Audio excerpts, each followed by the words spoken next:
Hi, very good morning again. This is the first session of the third day of APrIGF. And I would like to welcome you all participant online. Hi, good morning, good afternoon, and good evening, wherever you are. Recording in progress. So this is the session 9. We are going to discuss today on social media regulation during the election, expanding or limiting digital democracy.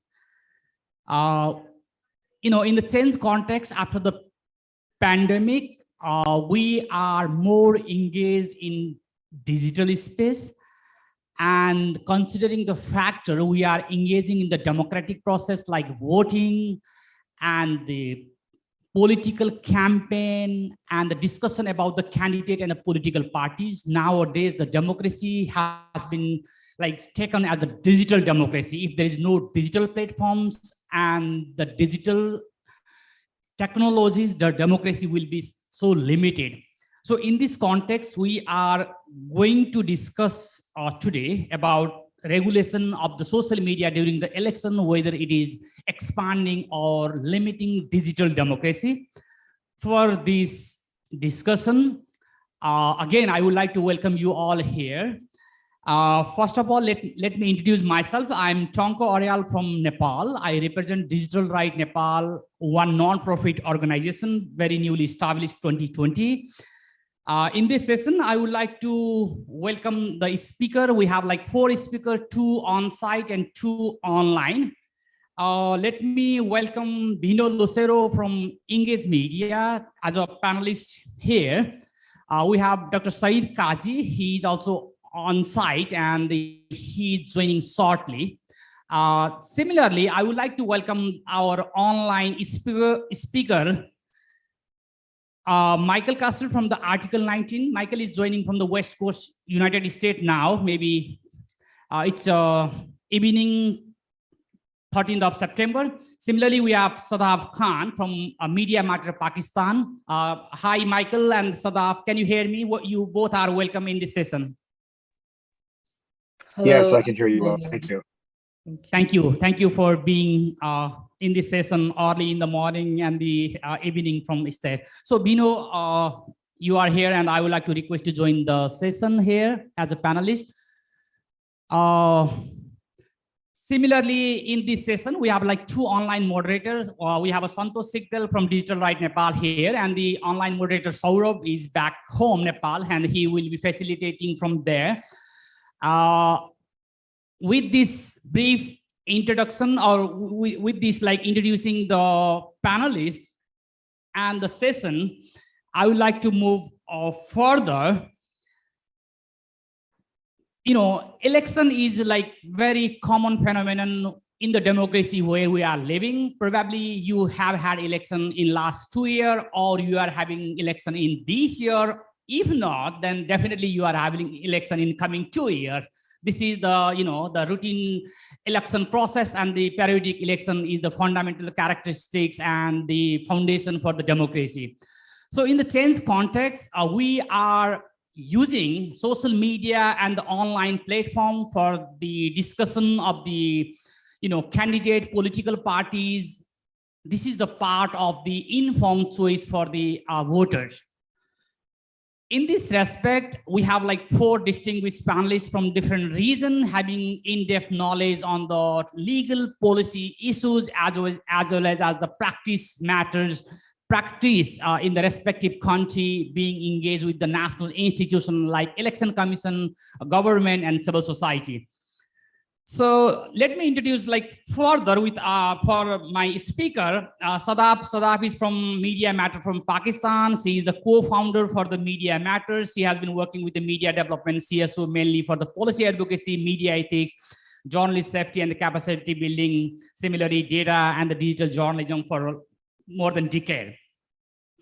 So again, welcome Sadaf. Then we have a Michael from Article 19. Probably you know Article 19 is the global organization, advocating for the freedom of expression and the information based in London. But Michael is joining from state, and Michael work as a digital program manager in Asia Pacific region.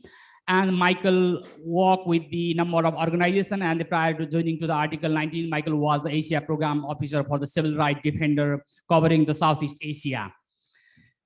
Similarly, let me further introduce our another panelist who is in on-site, Bino Lucero. He's the journalist and freedom of expression information advocate from Philippines.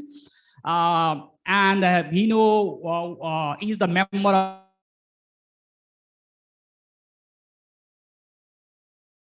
to facilitate the collaboration, build the network, and contribute to the global policy dialogue around justice and the digital right issues.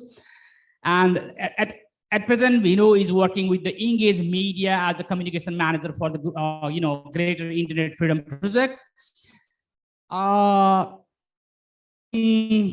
Said Kazi, Dr. Said Kazi, he's a development professor from India. Has been working in the sector for more than 18 years. Currently, he's the advisor and the lead consultant on Digital Empowerment Foundation, New Delhi. He's a co-founder, the Council of the Social and Digital Development or Research Policy Organization for the digital transformation in India.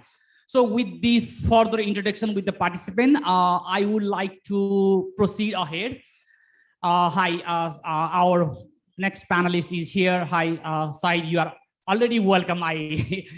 Please take a seat in the dais as panelist. So welcome you again. So with this, I would like to say briefly a couple of sentences on the topics. Then definitely I will defer to our panelists who have like deep and enriched knowledge on the topics, and they are contributing in the sector for more than a decade. So once we talk about the social media regulation during the election, there are like number of issues associated. The first one is the voters should be aware about the political parties, their manifesto and their program, and including the candidate. If they are not informed properly, they may not have the right choice for their voting. So this is the key issue. Once the Election Commission and the associated agency put certain restriction through the code of conduct, limiting the discussion and the information, that definitely harms the democratic practice and for the informed choice of the people. So this is the one proposition on which we are discussing. The second one is social media is being used for the political campaign and advertisement and raising the raising finance or the fund for the election. So having access to the social media and having capacity to mobilize the media and the people who are from the remote and not having access to those social media platforms, they are not equally benefited in the election process. So whether it is really needed to regulate social media in this perspective to create the equal playing field for every candidate and the political parties. So this is the second agenda we will be discussing today. And the third one is, we have experienced number of candidates face the hate speech, and they are targeted just being they are associated for the minority group, minority by their origin, language, sexual orientation, religion. Similarly, the hate speech and the target is more, frequent to the women candidate, female candidate in the election. So in that case, how we can really ensure the equal playing field and no discrimination or no favor and against type of campaign in the social media to the particular candidate as being associated with the different group, caste, class, religion, language, and so and so forth. So in this ground, we are going to discuss about the topics. With this background, first of all, I would like to request to Michael, our online speaker from state, as Article 19 is the organization working to promote freedom of expression, information globally. How these issues have been seen by the international document standard, and what is the general practice to regulate social media, and to what extent that is being practiced. I would like to listen to Michael first, then I will jump to the other speaker. Michael. Yeah, thank you, Tanka.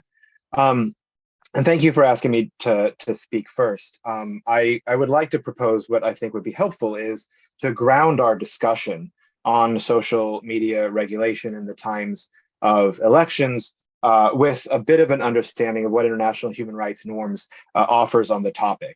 In particular, I think this will help us in identifying the problems and solutions to ensure that what we come up with are themselves rights-based. And it will help us prevent us from having to reinvent the wheel, for example, when it comes up with new regulation policy proposals, perhaps. So the Human Rights Committee, which is the independent body tasked with monitoring the implementation of the International Covenant on Civil and Political Rights, in their General Comment 34, recognizes that the right to freedom of expression and information in all forms and means of dissemination, including all forms of electronic or internet-based expression, are protected. These rights, the right to freedom of expression, access to information, and by inference, the right to privacy, association, assembly, which are all incredibly important during times of election. Again, it's important to remember they're as equally enforced. The states have the same obligations to protect them online as they do offline.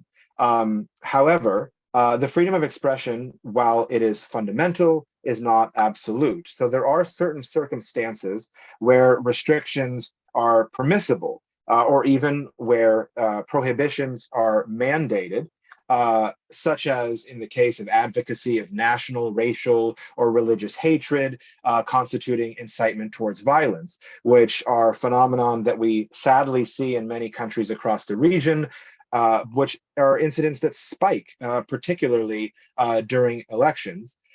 However, any permissible restrictions on the freedom of expression need to be measured by a test, a three-part test. And this is important both in how we assess state regulations on social media platforms or other actors, but it also helps us to assess what the policies of these private sector actors are themselves, the platforms themselves. So the three-part test, as it's known in the international human rights legal frameworks, puts out for three things. It says that restrictions on the freedom of expression must be provided for by law. And what this means is that any restrictions must be formulated with sufficient precision so that anyone can regulate their conduct accordingly. Vague and overbroad restrictions are therefore never permissible. And unfortunately, we've seen a lot of this, and particularly when it comes to state regulations on so-called fake news or regulations around spreading certain types of information. Oftentimes, these regulations are extremely vague or overbroad, meaning that they would fail to meet this particular standard. And it's important to recognize that when international norms say that the restrictions on expression or access to information need to be provided for by law, it's not enough to just say that it's codified in some national regulation, because we have seen increasingly a trend of very restrictive and very repressive internet governance and other internet legislation around the region, which again fails to adhere to this standard. Secondly, they must be in pursuit of a legitimate aim, which is laid out in the convention and is explained through various jurisprudence and so forth. And thirdly, they must be necessary and proportionate. So the restrictions should have a direct and immediate connection between the forms of expression or information and the protected interests. And in particular, they have to be specific and tailored and really the least intrusive means. Again, what we see, in this is not only obligations on the state, as international human rights law primarily applies to state actors, but it also introduces a broad range of expectations and obligations on private companies, especially social media platforms, which they also have to adhere to international human rights norms, which is important during times of elections as well. And in particular, for this, we can turn to the UN Guiding Principles on Business and Human Rights, which offers a three-pillar approach to the role of the private sector in promoting and protecting human rights, and which really should be, I think, the foundation, international principles that we can use to assess the behavior, the actions of social media platforms, of course, during times of election, as the panel is discussing, but really in terms of assessing all of their activities, their policies, and their practices. And in this, in the UNGP in particular, pillars 2 and 3 hold the corporate responsibility to respect human rights and to prevent or mitigate the adverse human rights impacts that directly may be linked to their operations. This would apply to content regulations, policies by platforms during elections, particularly when it comes to policies that may infringe on the freedom of expression or sharing information online, who's saying what. Some of the issues that you mentioned earlier, of course, in terms of either what information is available, which is important for an informed electorate to make a decision, or what type of information the platforms may restrict for various reasons. And Pillar 3 also establishes that there should be a right to access to remedy, again, meaning that individuals who have had their rights infringed by private actors should have a right to remedy.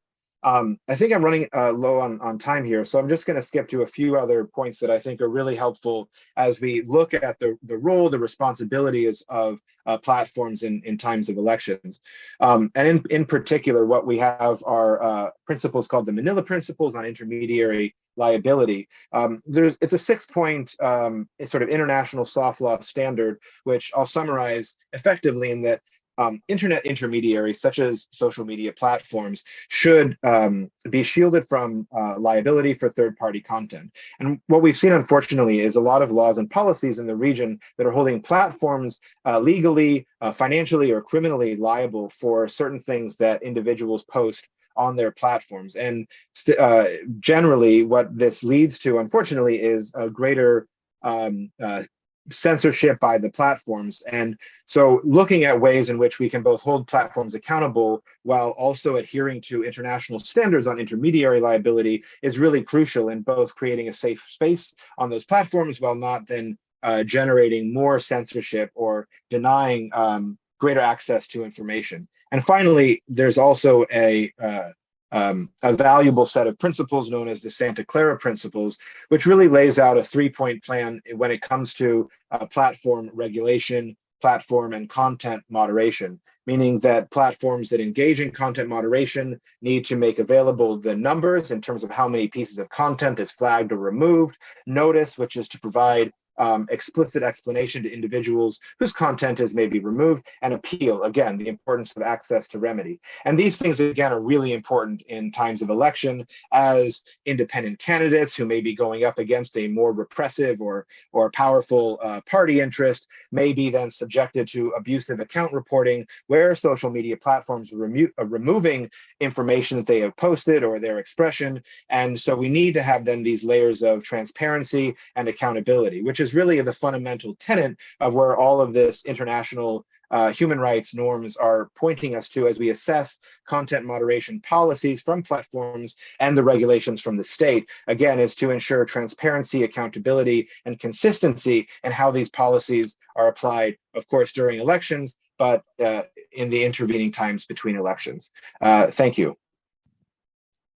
Thank you, Michael, for giving the wider perspective and the foundation on which this, regulation of the social media, particularly freedom of expression and the information, how those issues has been dealt and set by the international standard, like freedom of expression and the this content on the social media is not the absolute. There are certain limitations.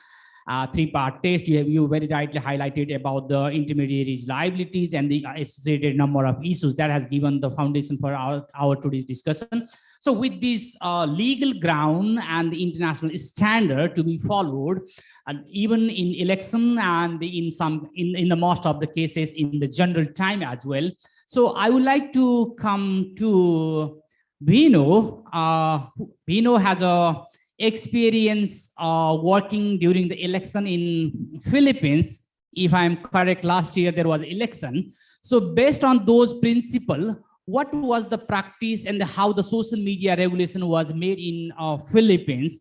So with this, I would like to request to speaker for at this first round to limit maybe 3 to 4 minutes. Then we can go for the second round of discussion. Bino, please. Okay. Thank you so much, Tanka, and hello, everyone. Thank you so much for attending this session. It's quite early, but yeah, thank you for making it. So just to share a bit of when it comes to the lessons, given the 2022 Philippine elections, well, you know, the outcome, we elected the son of the former dictator Marcos. Oh, just to check, are there Philippine government officials or related people? Just so I know if I should be careful in the next few days while in Singapore. Okay, I think there's none. So, well, the lessons, it has been proven that disinformation, especially in a more long-term sense, can definitely sway public sentiment despite facts and despite realities on the ground. We see it on how disinformation has been weaponized to shape the narrative around the track record, even the wealth of the Marcos family, and then of the daughter of former President Rodrigo Duterte. So they won via landslide in the Philippine election. So it is the first time actually in recent history wherein the tandem that came from one political alliance won at the same time. So normally it is the president will win from one party and then the vice president will come from another. So in recent history, this is the first time that happened. So for the case of Marcos Jr. specifically, it did not happen just few months before the actual election season. It has been for quite a while going on. Even if you go way back in 2016, he lost by a very small margin, despite having very little track record and accomplishments to show. So you can definitely see there that 6 years prior to his victory as president this year, the disinformation cycle around Marcos Jr. and building up basically his reputation as a supposedly competent and good leader has been in the works. So given that, definitely disinformation won't affect elections if it's just done a few weeks before or a few months prior. It takes a lot of years to change narratives that is founded on truth, on facts. And with that being said, it also takes a lot of money. So the disinformation situation in the Philippines, it is just not organic disinformation shared by individuals who are very supportive of Marcos Jr. It is actually an industry now wherein troll farms are being hired to actually spread disinformation and sway sentiment on social media around Marcos Jr. and even the Marcos family in extension. So I guess that is one of the lessons. If disinformation, take for example, in your country is not that prevalent yet, having an overbroad social media regulation policy to address it might be too much. So I guess later on we can expand more on that. And how disinformation is being angled, it plays definitely into people's biases. Sorry, I almost said vices, but biases. Specifically, the main opponent of Marcos Jr. during the 2022 presidential elections, Leni Robredo, is a woman. And the disinformation against her was shaped around anti-women and sexist sentiments. So if you look at disinformation items during the 2022 campaign season, you'll notice that some of the disinformation items are geared towards showing that women in general are less competent than their male counterparts. It just proves that, just like in other aspects of life, women need to work twice as hard to get half as much recognition. So you can definitely see that in how people set up the disinformation items around her, and then at the same time, how it sways public sentiment. You'll definitely see that even though she's doing really well and her track record in her time as vice president is okay,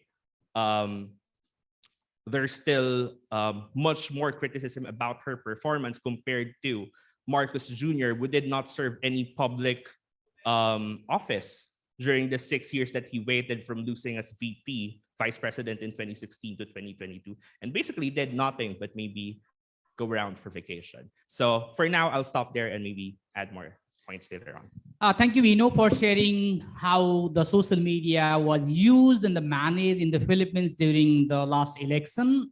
So with this, I would like to inform you that like it's 10 o'clock Singapore time. We have like half an hour more. We will get back to with other panelists, and there will be the ample time to discuss and get questions from floor as well as from the online. I would like to request to note down your questions or comment, then we will get back to you for it. So with this, I would like to request to Sadaf from Pakistan. So as a journalist and working for long in this sector, so any reflection from your work and from Pakistan, how the social media issues being dealt and its impact in relation to the election and election campaign? Sadaf? Thank you, and thank you for this panel. It's very early for me still, so apologize in advance if I am not very coherent.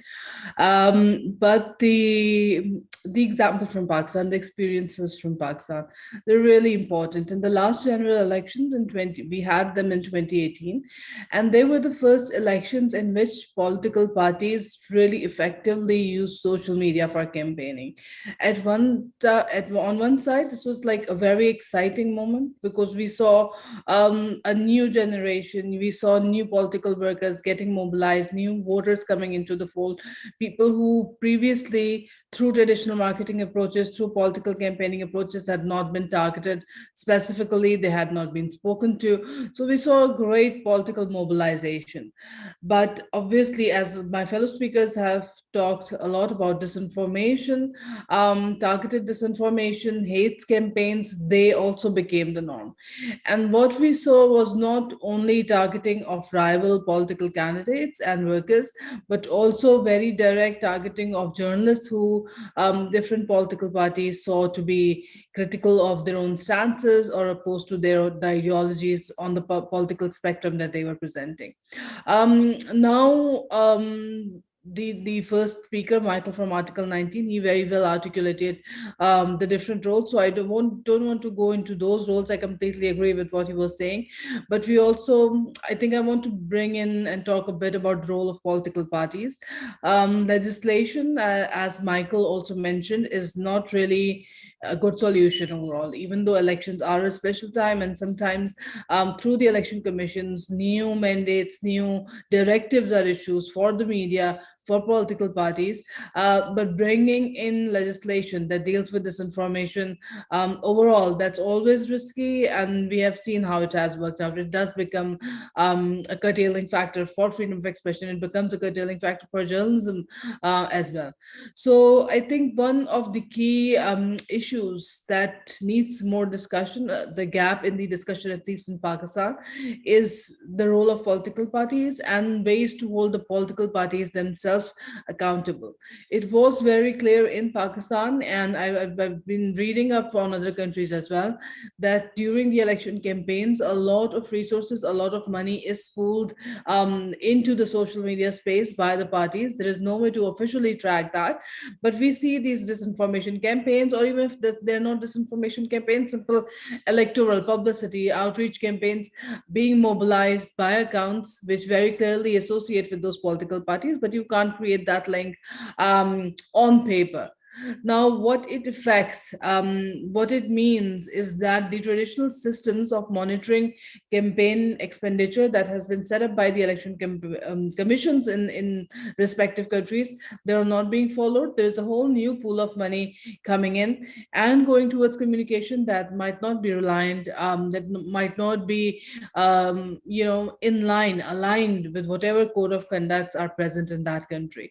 So what that does is fundamentally affect and alter voter behavior, voters who are much more dependent now, who consume their news through social media, through digital medias, voters who are being reached out for the first time. For example, in Pakistan, TikTok is very popular, and TikTok is popular amongst the populace that was not traditionally targeted. The majority of people on TikTok appear to be coming from a lower socioeconomic strata, the working class, and they have not been targeted through general, electoral campaigns.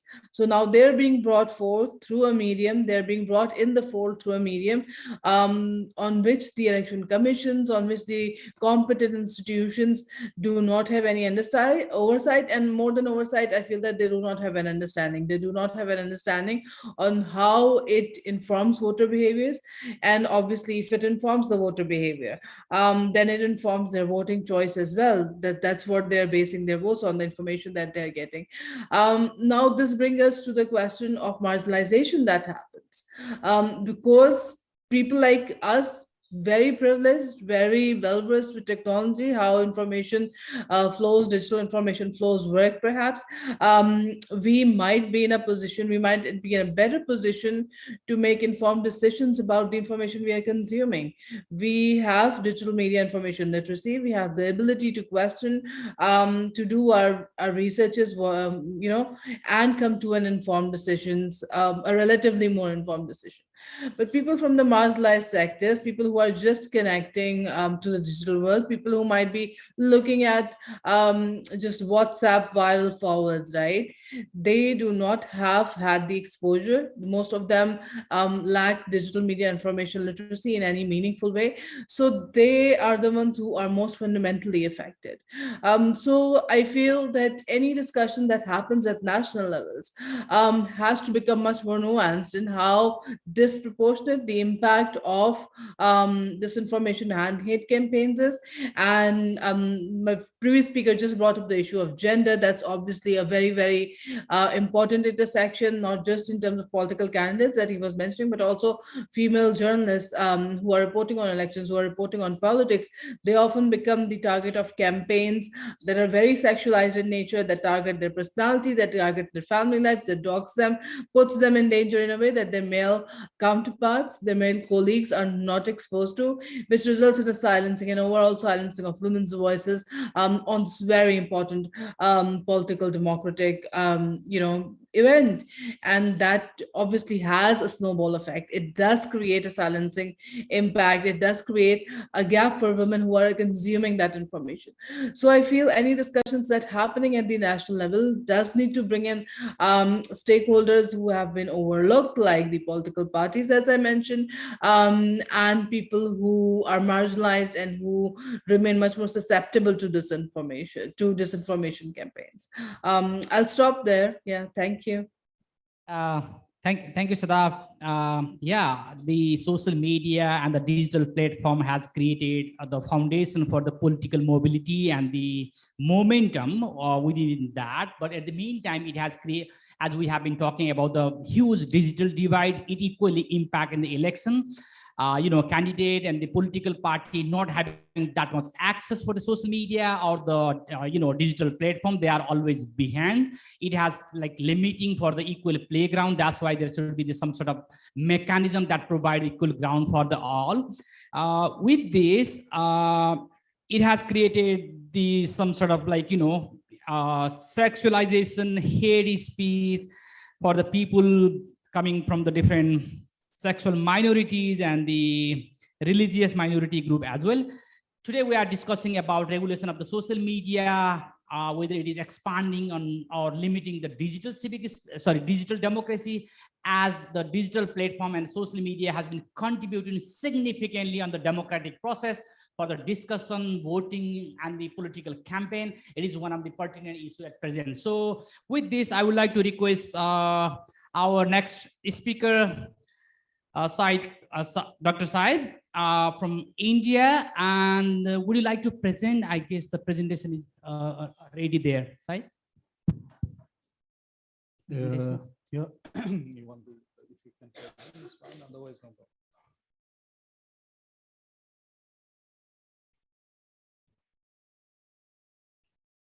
Yeah. After listening our next speaker, then I will get back to audience for your question, comment, reflection. Then at the end, we will get back to our speaker with their final comment. Okay, good morning. Good morning, everyone. I'm Saeed Qazi from India, and I represent Digital Empowerment Foundation, which is a 20-year-old organization in India working in the digital space. So thank you for inviting me. And so straight away, just moving on to this topic. Of course, the main topic you have seen, but what could be of interest for all of us sitting here is in terms of we all know social media, how it is being used or misused in the electoral process, because that is how I think all of you have your own experience in your countries. I think India has, we have also some experiences we are having every now and then in the election process. And India being the largest democratic country in the world, with the largest electorate in the world, voters, largest internet users, and then social media users and whatnot. So if you count largest, everything comes in India. So in the election process also, this is something that is coming up. So I have just tweaked my thing into like the increasing connectivity, and also means increasing social media use. And that is also how it is being used or misused in a democratic process. And in India, I feel that there are three situations that we have now. One is the social media as a great business platform for the social media giants, because for all the social media companies, India is the largest market in the world. That is one. Second is that the social media users we have in India, it's increasing. It's one of the largest in the world, and more than 70 to 80% are just immature users. They are just using it. So there are other, only using social media is one thing, and also using responsibility is another. And the third one is in terms of the political parties, the political parties that runs the elections. So they have also a mandate key how to win elections all the time, because that is a power structure all about. Next slide.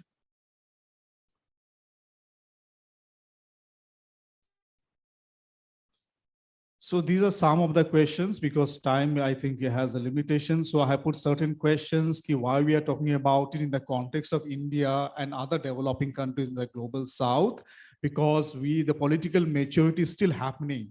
The democratic maturity is still happening. So at the same time, you are also giving the power of social media hands of the people, where more than majority of the population is still not electorally matured also, and see the dangerous combination in that. So that is a major challenge probably for all of us, especially in the developing South. So what kind of challenges we need to address? Next slide.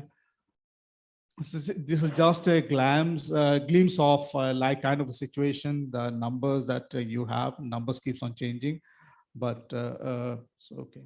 So this is the kind of a statistics. And of course, in the right, you can see India is almost 3 times as many voters as the entire US population. And also you can see here, India has nearly as many first-time voters as the entire population of the Netherlands. This is of 2019 general elections, and the next general election is in 2024. So this is the symbols. I think, if anything, everything that comes into the minds of the parties, they have these symbols coming. And the latest entry is a broom, the jharu we say in India. So that is another party. So all kind of anything in the nature you can have in the society as a symbol, but nothing is digital here as I think the symbol. So this is another statistics. You can see the proportionate rise in internet access to also proportionate rise in internet usage in India. The social media usage is increasing, and also political parties. In the red one is the current party running the government in India. So see the kind of social media followers they have, and these numbers, of course, keeps on increasing, decreasing, and also the kind of manipulation probably we are hearing all the time could also be done through the social media platforms. So this is a kind of a spending. The first one in the yellow is the red one. I saw the party. They have the spending. You can see the kind of spending also in the social media investment, the benefits, the money revenue, the social media platforms are also earning. So these are the kind of spending.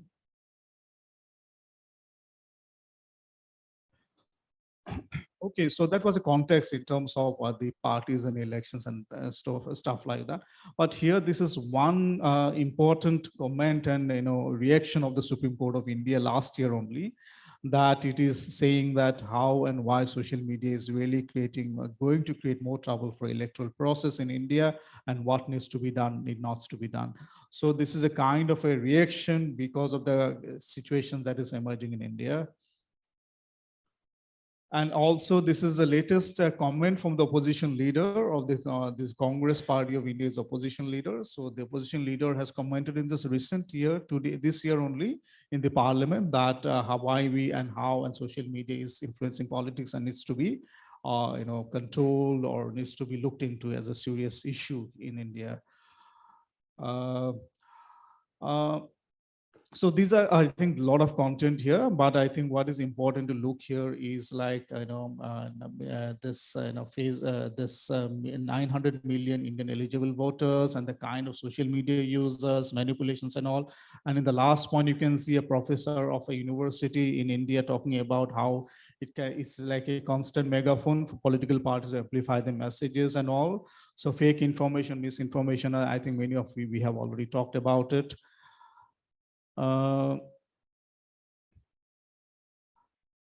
So I think, again, back to misinformation. Disinformation is the only way that is how politics is being manipulated to the social media platforms. And these are some of the points that I have mentioned here. And one of the most important aspects here, I think, from this slide is the cost of internet usage have come down, because of which that is how the internet penetration is increasing. Cost has come down of internet usage, and the social media usage is also increasing. So you can see internet boom is also leading to the increasing social media usage, and that is how the politics is being made fertile by the social media platforms. And also the large number of internet illiteracy, digital illiteracy is also a challenge, media literacy, digital media literacy. So here in this slide, I think not all the points are probably we need to look into.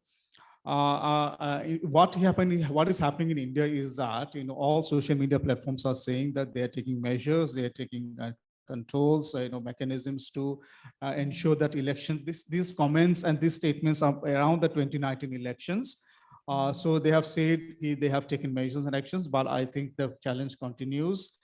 And there was, so the next, I think what I want to show you, this one I particularly wanted to show you, that because of all these challenges and all, instead of bringing a regulation or something like that, the Election Commission of India, which is a statutory body in India, they have brought out a voluntary code of ethics, and which has been brought into 2019 election during that time, where social media platforms are supposed to follow certain practices and certain norms and all voluntarily, without being made it very compulsory as a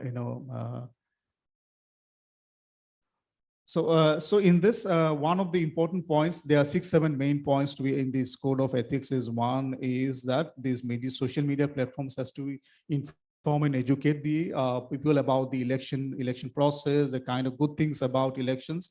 Second is also they need to share information about electoral things that comes up very accurately and to the and correctly. And third is that any misuse or something that violates section 126 provision has to be reported and to be taken action within 3 hours. That is what, and also before 48 hours, no campaign can be done on the social media platform. Also, that has to be ensured. So these kind of provisions are important. And the last point is, as of now,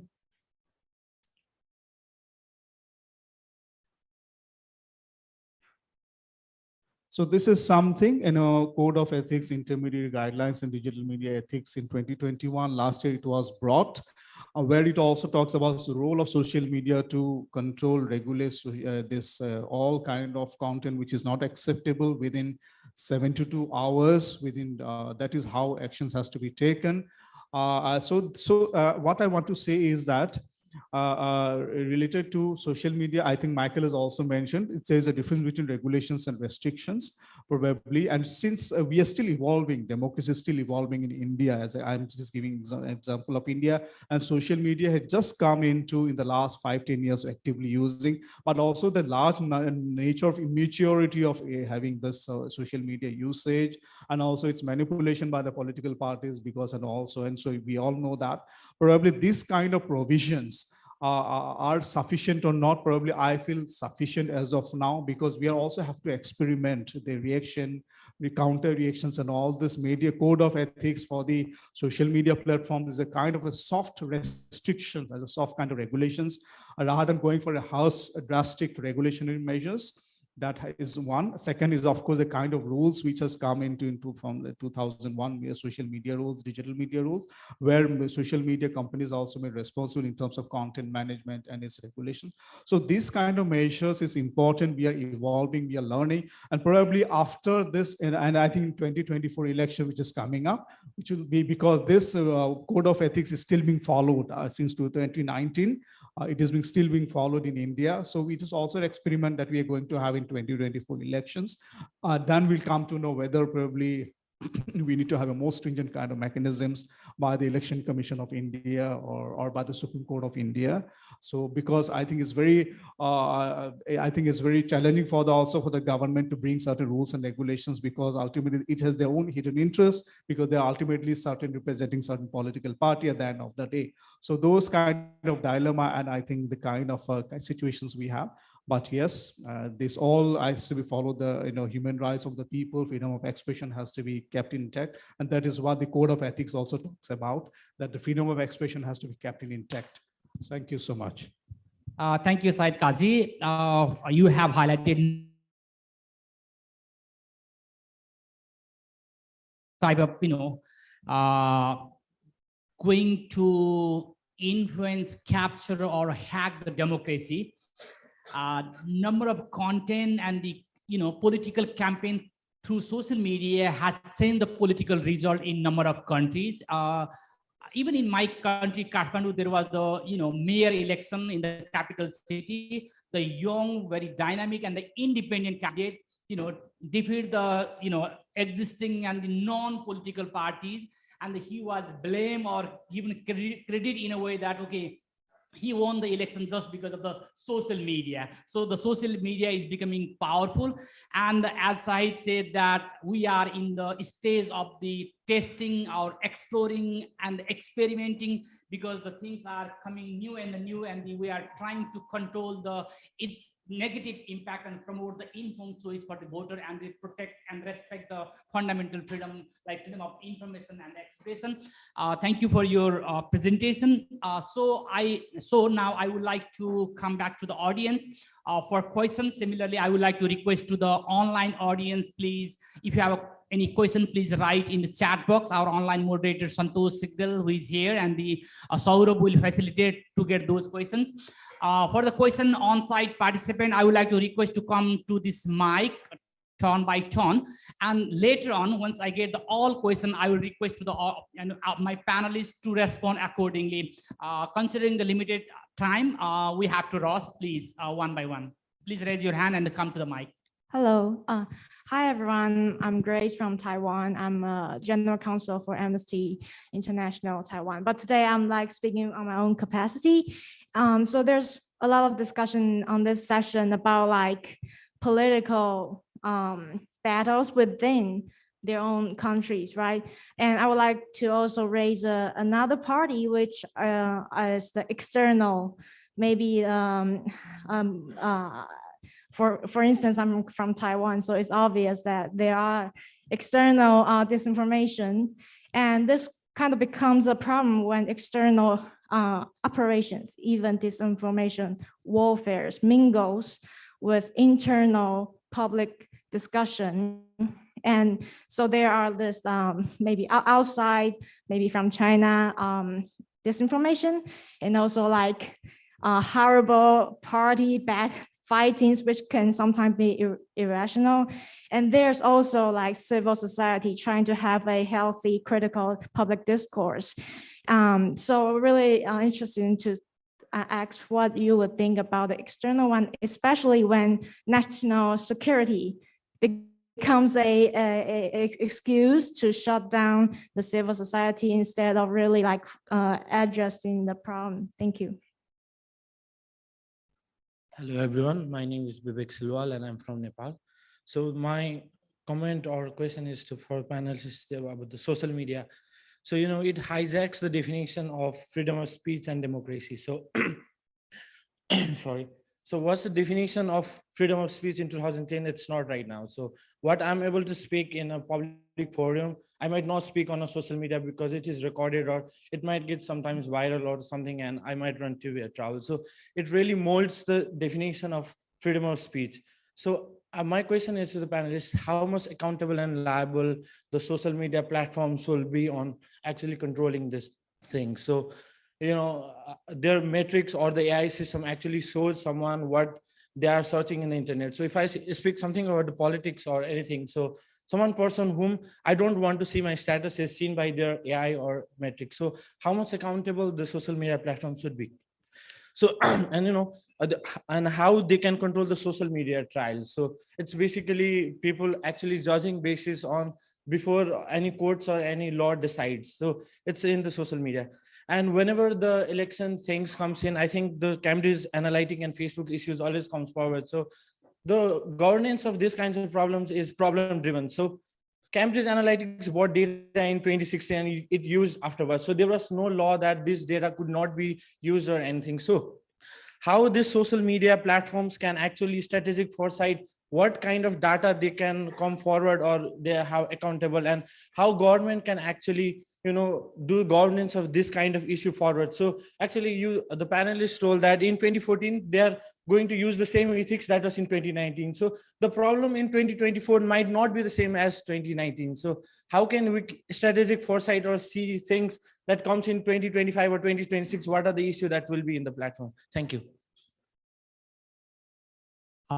Thank you. Yeah, please use this mic, stand mic. I would like to request to be brief while asking the question. We have very limited time. Can we extend 5 minutes more?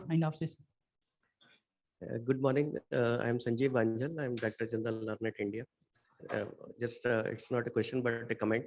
Mr. Kaji has quoted figures of internet user in India is 560 million. I would like to just correct it. It is nearly 800 million now. And 500 million are the WhatsApp user. And just to control the kind of rumors, etc., what we have asked in India for the WhatsApp, that you cannot forward a message more than one. I mean, it can forward at a time to one only person. And if you want to own that content, you want to share it, then you cannot share for more than 5. So thirdly, we have asked that there should be a grievance handling officer by every social media company, so that if there is any grievance by any user, that can be addressed by him. Just a comment. Thank you. Thank you. Maybe the last question from on-site. I would like to request to Santoshi to take some of the question from online as well. Okay, thank you. My name is Sophie. I'm from Cambodia, and I want to ask the two speakers in here. I want to hear what did you do in the past to supporting the people who use the social media to make them freedom to express freedom, free of expression and access to information. And could you say as which activity or which program that you did is very influential or helping them more freedom of expression, or what you want to change if for next coming election will be do? Yes, because all of you are from the civil society organization. Yes, thank you. Thank you for on-site participant for your question. I would like to request for the online questions, then request to panelists all together to address them. Thank you, Tankaji. There is a rich discussion going on in chat room, and Michael and Sadaf has responded there already. But I'd like to refer to the question raised by Samik Ji. How do you see the paid advertisement with self-created content should be regulated during the campaign? Is regulating even possible with the current architecture of social media? So this question has been already responded by Sadaf and Michael, but if you want to respond to this, is how the paid content or the self-created content could be regulated. Thank you. Thank you all. So before going to the speaker, I would like to share like two facts. One is maybe in the plenary of the APrIGF, representative from Meta was sharing in a way that they have like limiting or they have developed certain mechanism based on that any political campaign fundraising from the outside of the country, then the election happening is not possible now. They are also, I mean, the social media platforms are also, you know, testing and trying to make it better from the election point of view as well. Similarly, I would like to refer one news maybe to, you know, in the 2020 election in US, about 216 million fake news or the content reached to the voters backed by some particular countries influencing the election that was admitted by the Zuckerberg and the Judicial Committee of the Senate. So in that case, social media have the larger impact and that can influence negatively or impact in a way that can change the result of the election as well. So in that case, you know, relating to the social media, connecting to the digital democracy, it is a really important part we are discussing today. So with this, I would like to request to all panelists to provide your final concluding remarks in less than 2 minutes. I will start from Vino, then I'll go to the online speaker. Vino first. Okay, thank you, Tanka. Just very quickly to respond to some of the points.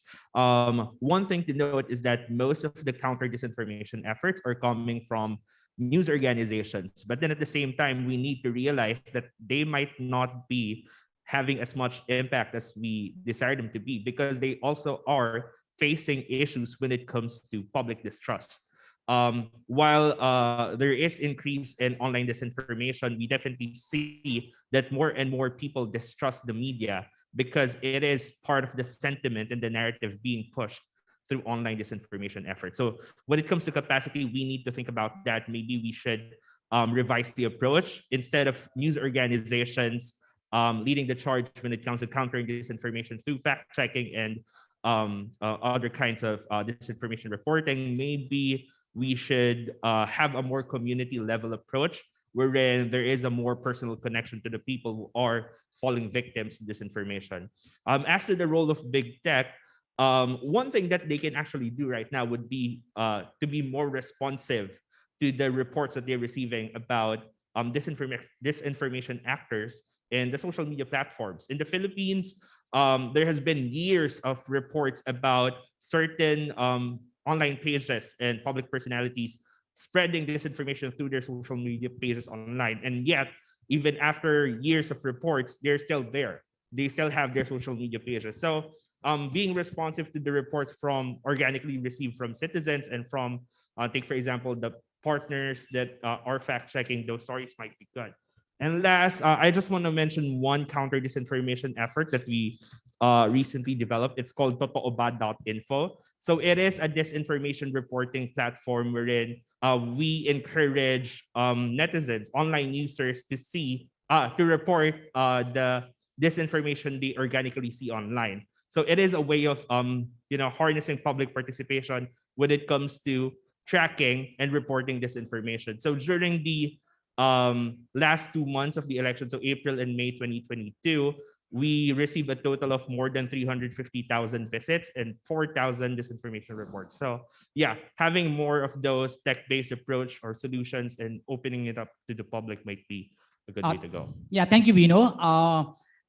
Now I would like to request to Sadaf for quick final remarks, considering the questions raised, by the on-site and online participants. Sadaf.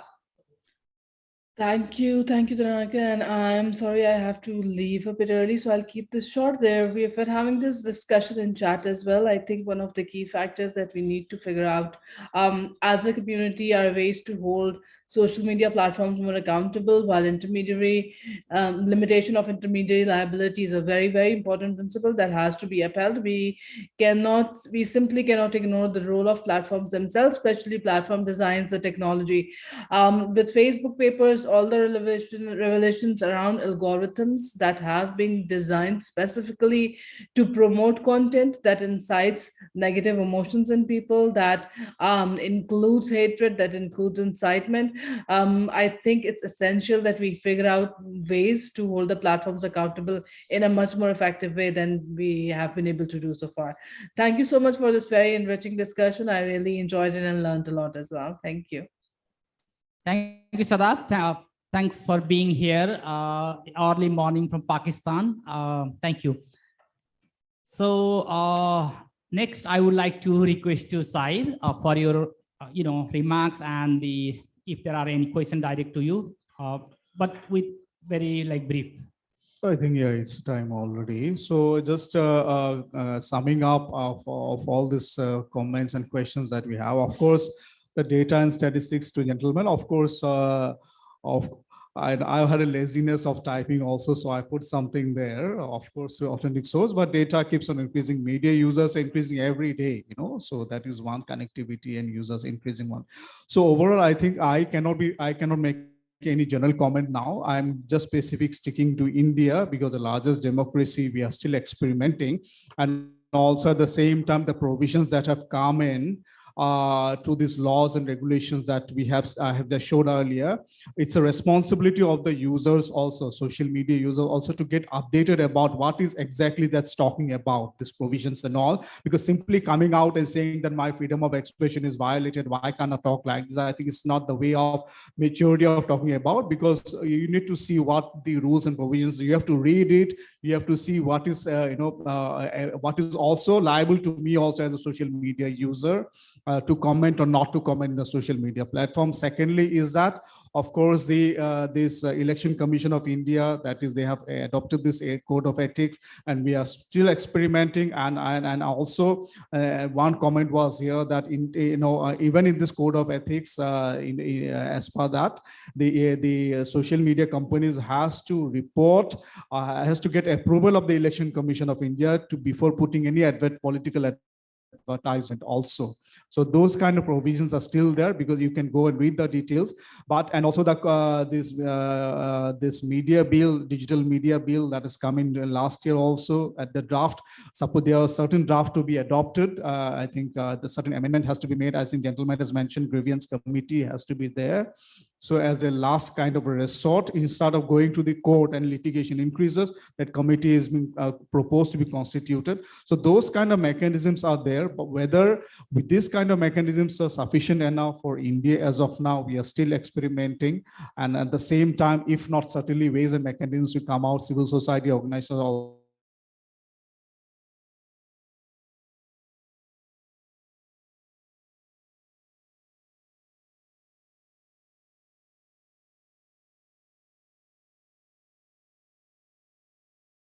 the social stability and the peace of the society cannot be disturbed because just for election process, and that is where the social media danger is. And I think in today in India's context and every society, we have seen the kind of divisions that is happening, and it's more driven by political manipulation, political these things.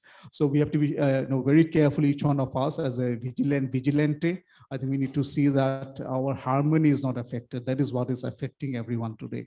Thank you so much. Thank you, Said. So the final, the last but not the least, Michael, for your quick remarks, maybe within a minute. I have seen that you have already responded a number of questions in the chat. Michael, please. Yeah, thank you so much. I'll just kind of pick up off of Grace's comment. Absolutely. I hear loud and clear the concerns that you raise in terms of the potential negative influence that China has as a state actor interfering, particularly in the domestic political situation in Taiwan.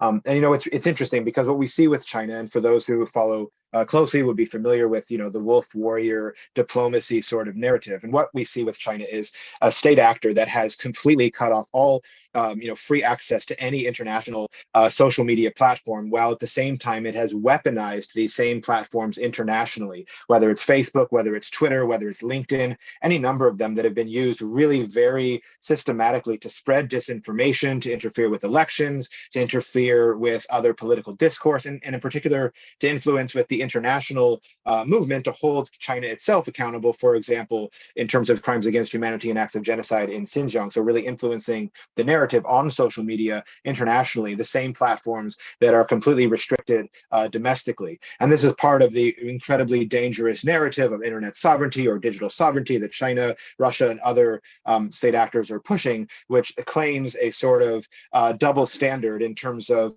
regulation, in terms of access, but then also, again, in terms of that type of weaponization. And so I think this is absolutely a really very key, very crucial concern to raise, certainly in the context of elections and foreign interference in elections, but in every other aspect of how we engage online. And one, very simple, thought response to that is, again, to reiterate the issue that has been brought up by several people about the importance of transparency, and, in particular, when it comes to the sort of malicious interference of state actors or computational propaganda, disinformation, troll farms, all these things. Just a much better job of both flagging and labeling this content as state-backed, as paid for, in particular when it comes to state-backed media, whether it's Xinhua directly accounts, or also looking at expanding this to people who work for state-backed entities and actors. So greater labeling of this type of content, and at the same time, really just ensuring consistency in terms of how platforms enforce their own community standards,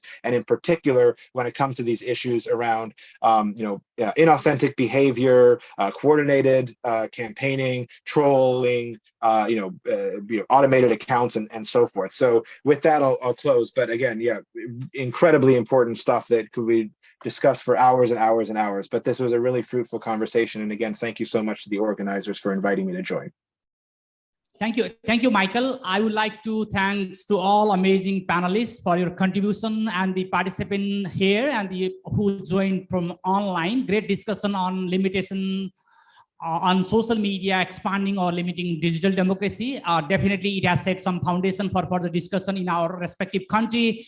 Some of the issues highlighted here were the role of the social media platform itself, the role of the law policy to be adopted by the government, and even the role of the social media user from our end. Let's start discuss, and maybe in the next APrIGF we will come up with some new idea that can be helpful to expand this issue and to be more accurate on dealing the issue. Thank you for being here and cooperating with me and bearing for 10 minutes more for the session. Thank you.